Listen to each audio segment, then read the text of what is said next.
రెండవ పద్యము చతుర్మధ్యమ.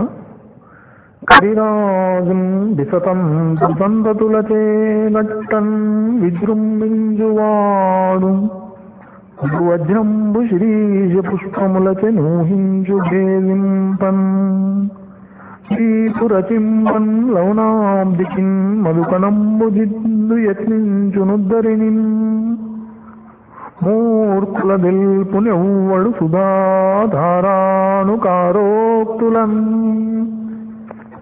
ఈ పద్యం యొక్క ప్రతిపదార్థాన్ని మనం గమనించినట్లయితే, ఈ ధరణి అన్నాడు కదా, ఈ ధరణి అంటే భూమి, ఈ భూమి మీద సుధాధారాను కారోక్తులన్, సుధ అంటే అమృతం, ధారాను కారోక్తులన్ అమృతధార వంటి మాటలతో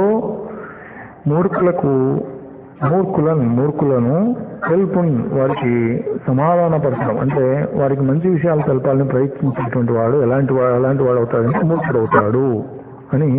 ఎలాగా అని చెప్తున్నాడు అంటే, హరిరాజున్ అంటే బాగా మదించినటువంటి ఏను అనేటువంటి దాన్ని బిసతంతు సంతతులచే, బిసతంతులు అంటే తామర పూలు పూసేటువంటి ఆ కాండాలతో, వారి యొక్క కాండాల చేత, సంతతుల చేత అంటే ఆ యొక్క సమూహం చేత విజృంభించు కట్టువాడు, విజృంభించి చాలా చెలరేగి, విజృంభించుంటే అక్కడ బాగా ఉత్సాహంతో దాన్ని బంధించవచ్చు అని, తామరపూల కాండాలతో బంధించాలనేటువంటి ప్రయత్నం చేసేటువంటి వాడు, కట్టుకుని ఊహించేటువంటి వాడు.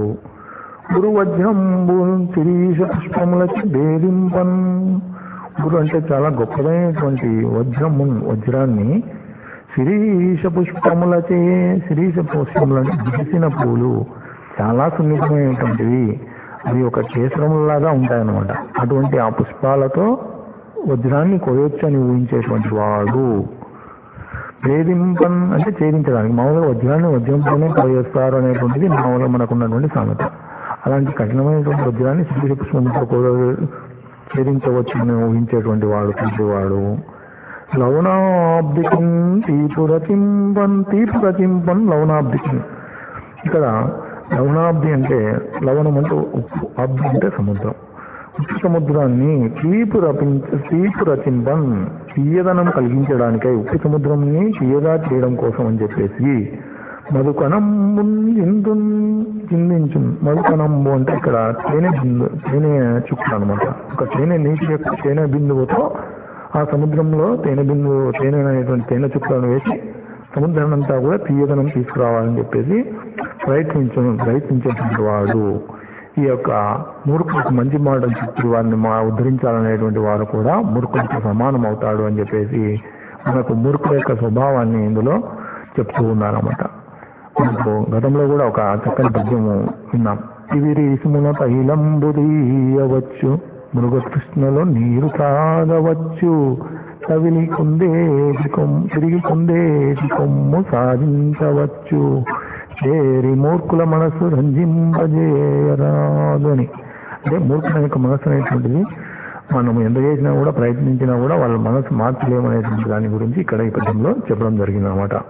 ఈ పద్యం యొక్క భావాన్ని మనం మరొకసారి గమనించినట్లయితే, తామరపూ కాండాలతో వధించినటువంటి ఏనుగును బంధించాలని ఆలోచించేవాడు, దిగిసిన పూలతో వజ్రాన్ని కోయాలని ప్రయత్నించేటువంటి వాడు, ఒక తేనె చుక్క బిందువుతో, తేనె బొట్టుతో ఉప్పు సముద్రాన్ని అంతా తీయదనంగా మార్చాలనేటువంటి వాడు.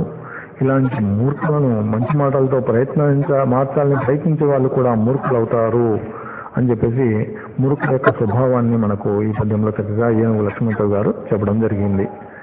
మరి ఇలాగే మనం ఈసీసీ పరిధిలో పాఠ్యపుస్తకానికి పరిమితం కాకూడదు కాబట్టి నేటి ఆధునిక కాలంలో మూర్ఖులను కూడా మనము సమాజంలో గమనిస్తూ ఉంటాం.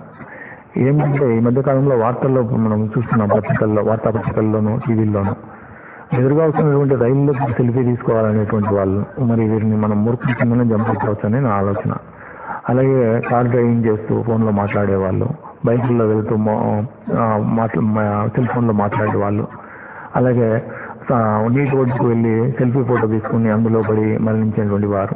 ఇలా మనము ఏదైనా ఒక పని చేసినప్పుడు అది మూర్ఖత్వమా కాదా అని కూడా ఒకసారి గమనించుకోవాలి. ఇవన్నీ కూడా మూర్ఖత్వ లక్షణాల కిందనే మనకు పరిగణిస్తాయని నా యొక్క ఆలోచన. ఇందులో కూడా ఏవైనా అలా తప్పు పద్య రాగయుక్తంలో కానీ మరొక భావంలో కానీ అర్థంలో కానీ తప్పులతో సహృదయులు మన్నించగలరు. మీ పాఠశాలలో కూడా ఉపాధ్యాయులు మంచి రాగయుక్తంతో భావయుక్తంతో అర్థవంతంగా పద్యాన్ని చెప్పి ఉంటారు. వాటిని కూడా అనుసరించండి, చక్కగా మంచి మార్కులు సాధించుకుంటారని చెప్పేసి ఆశిస్తున్నాను. ధన్యవాదములు.